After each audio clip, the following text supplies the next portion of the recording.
you ready? Okay.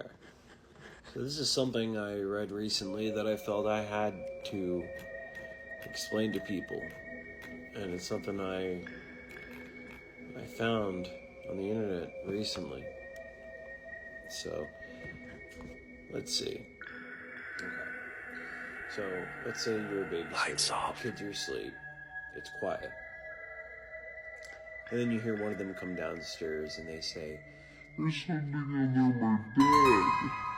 So she freezes.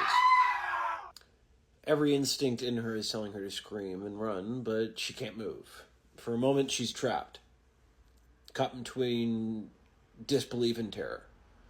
Then he moves. He lunges towards her. So she scrambles back, knocking one of the kids actually over. She knocks one of the kids over in the chaos.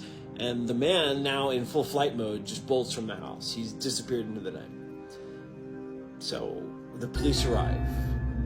But then, and by then, he's long gone. The babysitter is shaken, confused, trying to explain what happened, but she couldn't fully believe it. So the next day, they find him. Martin, let me see if this, Villalobos Jr., a name that she actually recognized. So he wasn't just there. He wasn't a stranger. He had once lived in the house. He wasn't a random person, He had no business being there. There was a restraining order, a protection order that had been put in place that was keeping him away. But he was there anyway, watching, waiting under the bed like something out of a nightmare. So the police ended up chasing him down, literally. It was a foot pursuit. And it resulted in an aggravated kidnapping, aggravated burglary, child endangerment, and several other charges followed. He now sits in jail with over a $500,000 bond, $500,000 bond. So what would you have done?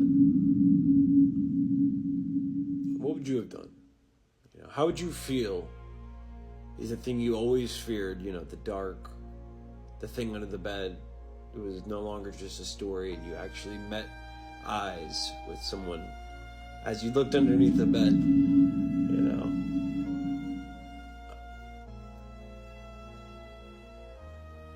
It's not just a story.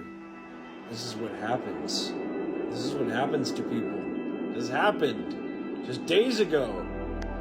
This is insane. This isn't okay. I feel like, the criminality. And today, everyone just watches crime TV. And it's just such a normalized thing that this isn't okay. It's the fear of the unknown, We naturally fear the dark, We naturally fear the unknown, but we don't reveal, I don't know.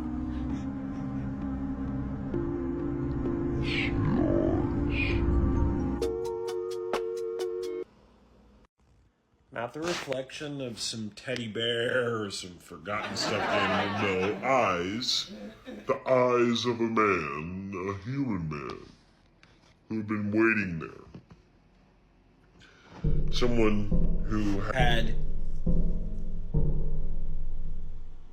lived there before. So this wasn't just a random scenario.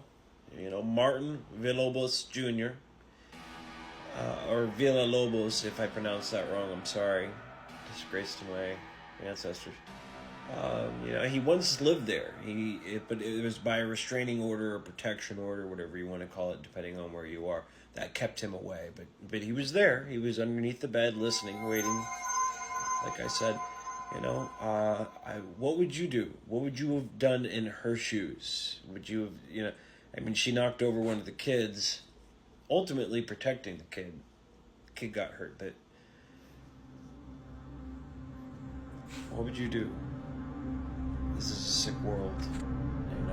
All I could say is what everyone says, comment below, and follow for more true stories. That'll at least make you check under your bed more than once. No! Or at least when your kid says there's something under their bed. What What a fun story. Follow along for more. Hee hee.